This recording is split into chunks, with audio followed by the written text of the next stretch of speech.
So here is our placket sample. So just like the continuous lap sample, the placket functions in order to help the cuff open up and to lay flat once closed. And this also similar to the continuous lap is that we're placing a seam in the sleeve where there isn't a seam. So we're cutting into the sleeve itself and then adding this piece of fabric that will cover those edges. And it allows the lap to be a little bit taller and is also a lot more neatly folded. Now this is probably the most popular version of a cuff opening, and there are a lot of folds and marks that go into this piece. So we have two pattern pieces. We have the body and the placket itself.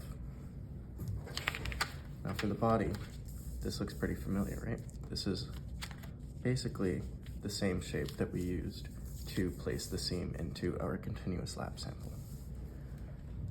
So just like that sample, we have the 3 marking points at the top to mark our corner, poke a hole, and mark that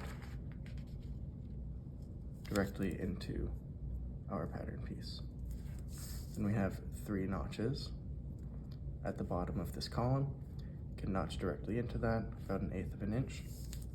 And then you can go ahead and connect all of those pieces.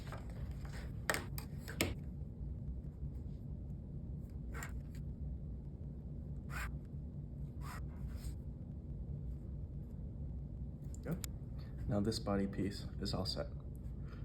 Now I would like to remind you that I'm using a pen so that you can see better in the video, but when you are doing the sample, I would like for you to use chalk or something that is temporary as a marking. Now, when it comes to marking the placket, there are a whole lot of notches that you need to mark, and these will help you indicate where we are going to fold along this to make it look nice and neat into our sleeve.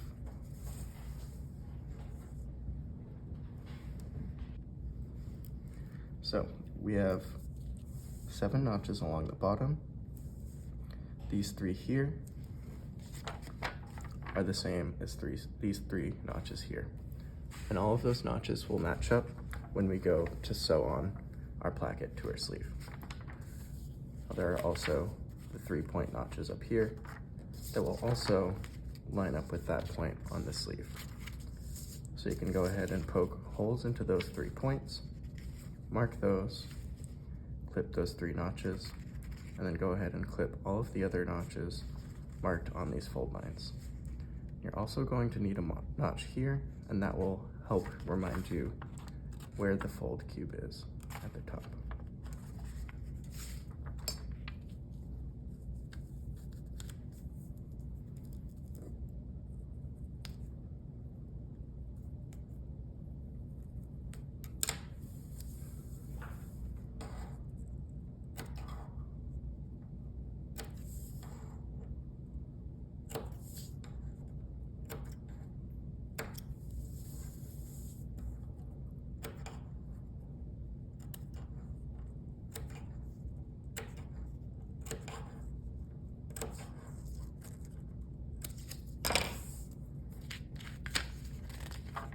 Go.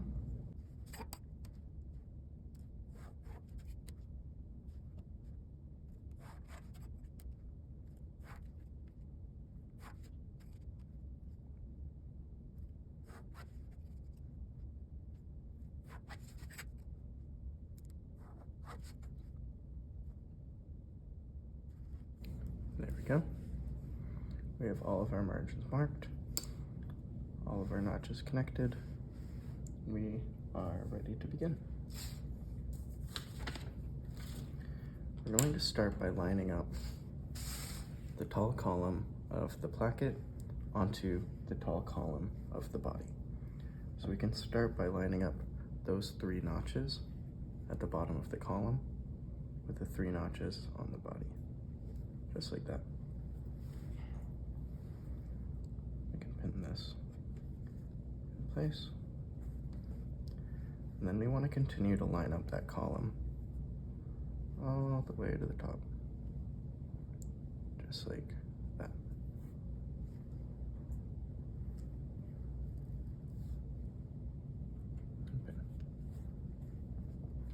So now we're gonna go to the iron and stitch these, or go to the machine rather, and stitch these all together. So we'll start here, come up, pivot, across, pivot, and come back down, and back tack.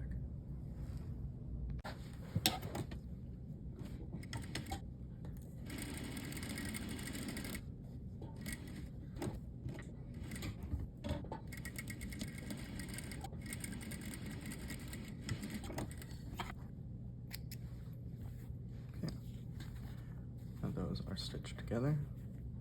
You can go ahead and clip up the center line and then up into the corners of that placket. So now that we have this cut up the center and into the corners, you can see that the placket is broken into two pieces. And they're basically glorified bindings, except these are on the straight grain and not the bias. So we're going to start with these two fold lines here. And what those do is clean off that raw edge, and then you fold it again along this line here, like that. So let's start here.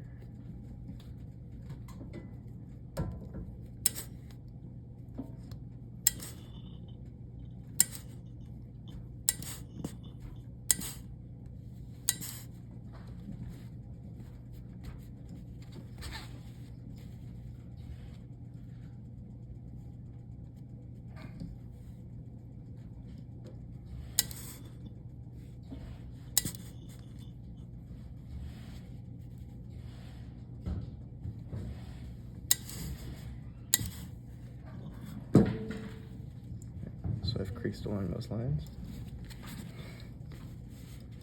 And then we're going to begin this binding. So if you flip this over, you can press the seam allowance down into that binding that we've created here.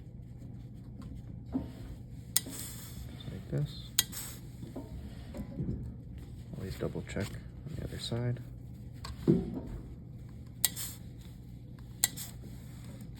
Okay.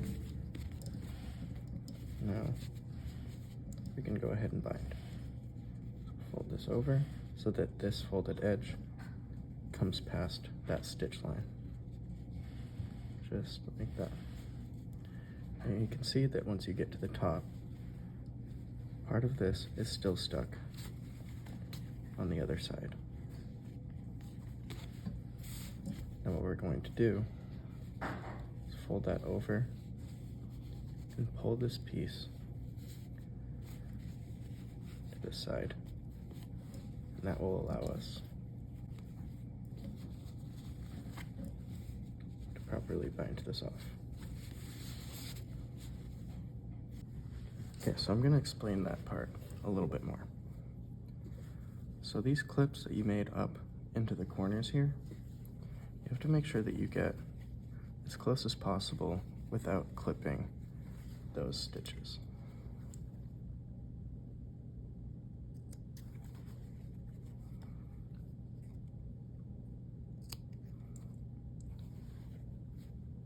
And what that does is allow you to finish off the seam and turn in that entire corner up here of the placket. So if you were to turn everything to the other side without binding,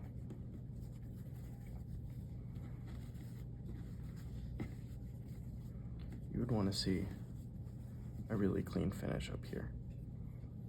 So nice crisp corners. But that's not quite what we're doing. We're also going to bind off both sides and close this gap that's in the middle there with the placket on the other side. So with that turned, we can press down our binding like this.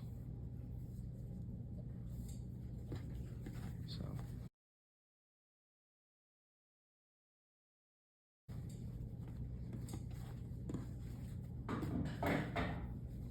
we have our placket sewn on. Flip everything to the other side. Just like this. Smooth that out, even press up here if you'd like. And this gets pressed over, press, and press.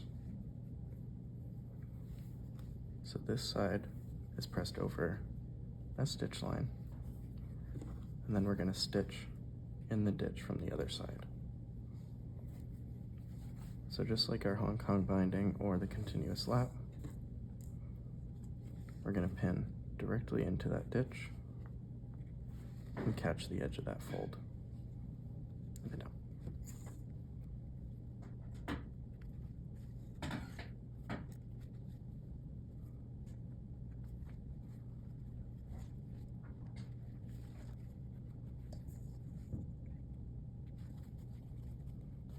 Now when you get to this top part here, throw one in right in that corner. You're going to pin down this way instead. And that will catch this little tab here from that binding and keep that up on that side. So that's all pinned. We have this edge caught in our pins. You can go ahead and stitch right inside of that ditch to hold it in place.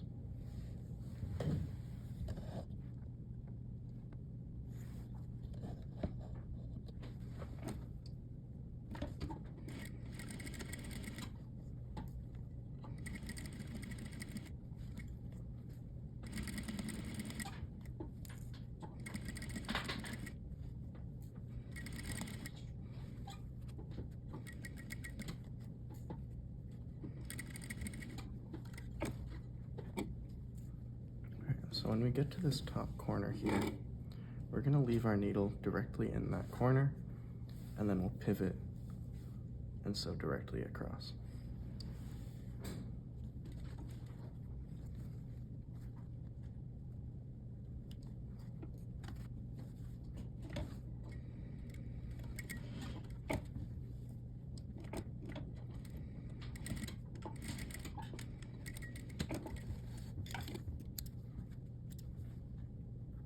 There we go. The binding is sewn in. Looks nice and neat on this side. And now we can go ahead and finish this side of the binding. It should still be just to this side. So this half of the placket or binding is called the tall column because it has this extra piece at top, and that is what gets folded over to finish off the top of the placket. So like any binding, we are going to start by pressing the seam allowance in towards the binding.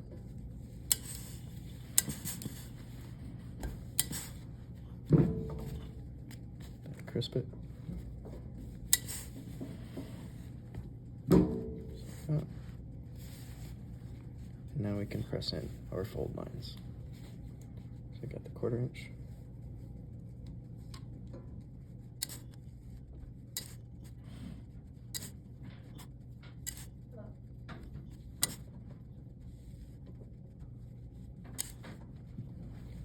And then we have this tall fold line here.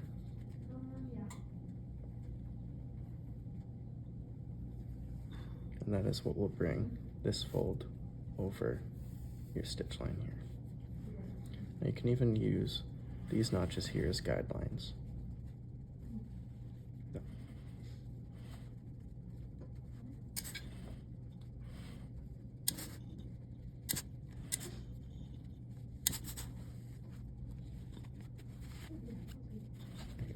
You got both those fold lines creased in.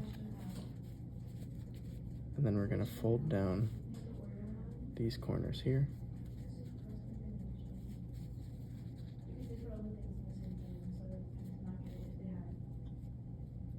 Like this. Crease that.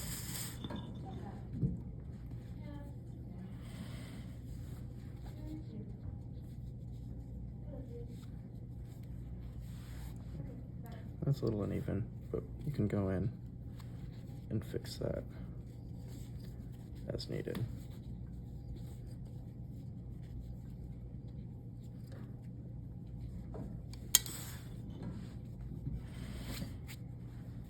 I've even seen some plackets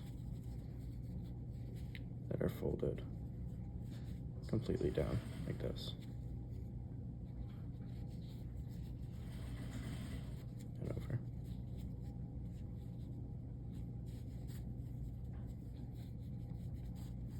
Like that.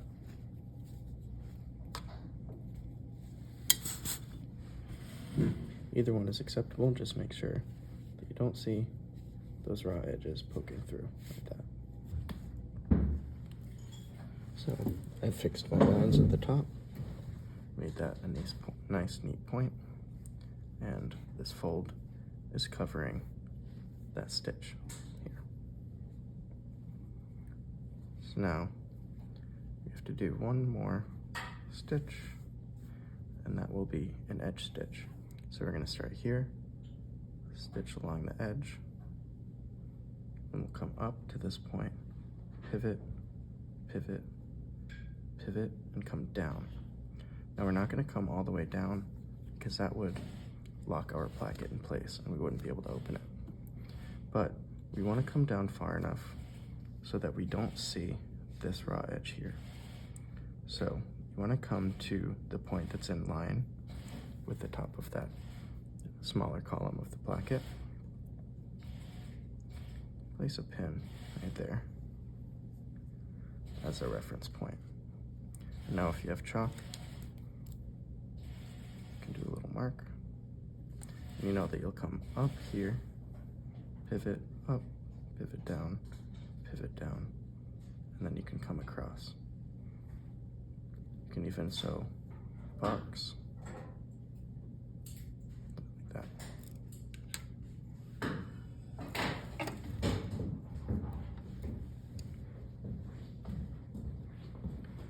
And when you're stitching this right on the edge, you want to make sure you don't catch this edge of the placket underneath.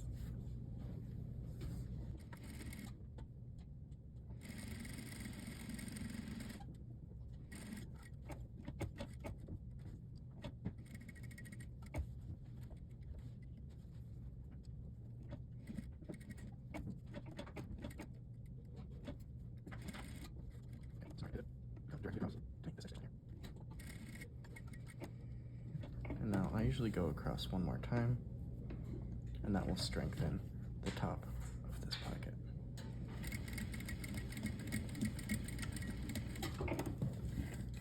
Just like that.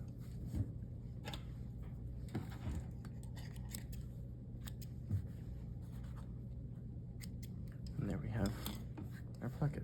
It opens up and it stops here so you can't see that raw edge underneath the cap of the placket. And this edge stitch that you do right here should land just about in the ditch of the tall column. Nice and neat. And you can overlock the perimeter of your sample. And that's all set.